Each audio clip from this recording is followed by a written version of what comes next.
सर्दियों की शुरुआत होते ही अपराजिता के पौधे की जो पत्तियां होती हैं कुछ इस तरीके से नज़र आने लगती हैं। ये किस डिफिशियंसी की वजह से हो रहा है, किस चीज़ की कमी की वजह से हो रहा है, ये जानने के लिए आज के वीडियो को अंत तक देखिए। कई बार अपराजिता बिना वजह ही सूखने लगता है, जैसा कि आप इस अपराजिता के पौधे को देख रहे हैं। सर्दियों में किस तरीके से बचा कर रखना है, बहुत ही घरेलू तरीका आज बताने वाली हूँ। उसको फॉलो करके अपराजिता को सूखने से बचा सकते हैं। गुड़हल के पौधे पर यदि एक साथ 50-100 कलियां चाहिए अभी भी, तो किस खाद को देना है और किस तरीके से केयर करनी है, इसका कंप्लीट वीडियो चैनल पर शेयर कर दिया है। आप जा कर के देख सकते हैं, लिंक डिस्क्रिप्शन में दे दिया है। गुड़हल चाहे देसी हो या हाइब्रिड हो, सभी पर अभी फ्लावरिंग होती रहेगी, क्योंकि लेट फ्लावरिंग शुरू होने की वजह से अपराजिता के भी फूल खिल रहे हैं और गुड़हल पर भी लगातार फ्लावरिंग हो रही है। अपराजिता के पौधे में एक साथ कम से कम 5 से 6 कलियां बनी हैं, और चाहे डबल पेटल हो या सिंगल पेटल हो, सभी के साथ आपको ये ट्रीटमेंट करना है जो मैं बता रही हूँ। सबसे पहली चीज़ ये होगी कि अपराजिता के पौधे को पूरे दिन के सनलाइट में रखना है। और यदि बीज इसके पकने लगे हैं, पके हुए बीज कुछ इस तरीके के नज़र आते हैं, या फिर बीज बनने लगे हैं जो कि अभी अपराजिता में अपने पौधे में आप देख पा रहे होंगे, तो सीड्स को निकालना ही बेहतर ऑप्शन होता है। क्योंकि जब सीड्स पकने लगते हैं तो कई बार उसका इफ़ेक्ट पौधे पर होता है, पौधा अनायास ही सूखने लगता है और पौधे की जो पत्तियां हैं येलोइश होने लगती हैं और फ्लावरिंग तो बिल्कुल भी नहीं होती है। तो बेहतर तरीका ये रहेगा कि जो सीड्स पक रहे हैं उन्हें पकने ना दें और पहले ही निकाल दें। बीजों के बनने के प्रोसेस में जो भी खाद पानी आप देंगे, उससे पौधा तो नहीं पनपेगा, लेकिन बीज जरूर मैच्योर होते जाते हैं। तो बेहतर है कि आप बीजों को कट करके हटा दें, और यदि बीज पौधे में पक जाएंगे तो वही बीज आगे आप स्प्रिंग के सीज़न में या रेनी सीज़न में ग्रो कर सकते हैं, लेकिन इसमें पौधे को बहुत नुकसान हो जाता है। देखिए, मैं तो बीजों को हटाती जाती हूँ। दूसरी चीज़ है सॉइल। ये देख रहे हैं आप जिस तरीके की सॉइल है, यानी कि मॉइस्ट है थोड़ी सी।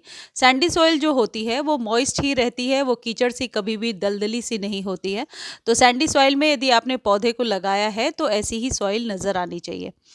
और यदि पत्तियां येलो हो रही हैं तो सबसे पहले ये ध्यान दीजिए कि कहीं पौधे में ओवर वाटर तो नहीं हो रहा है, ज़्यादा पानी देने की वजह से भी ऐसा होता है। देखिए, ये बीज हैं जो फूलों के अंदर से ही निकल रहे हैं।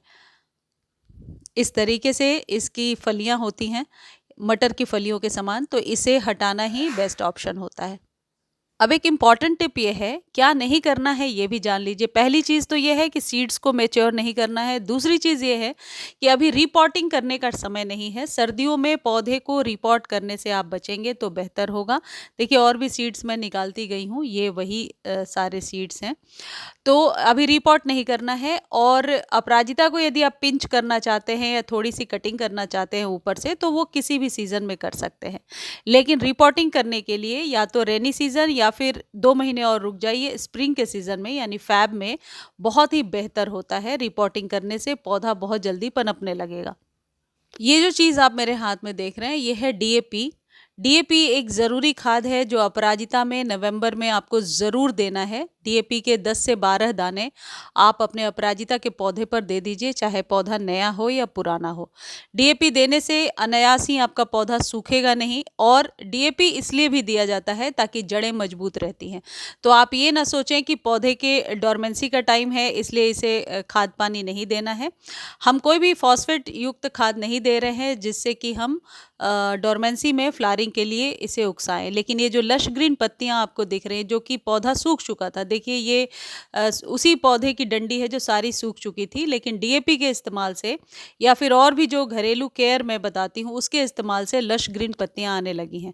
तो पौधे को बचाने के लिए ये सारे इनिशियल आप कह सकते हैं फर्टिलाइज़र है, फूड है, जो आपको अभी देना है, जिससे कि पौधा कम से कम लश ग्रीन पत्तियों को निकालेगा, तभी फोटोसिंथेसिस का प्रोसेस करेगा और पौधा बच पाएगा। इसके साथ साथ आप 2-3 चीज़ें और करेंगे।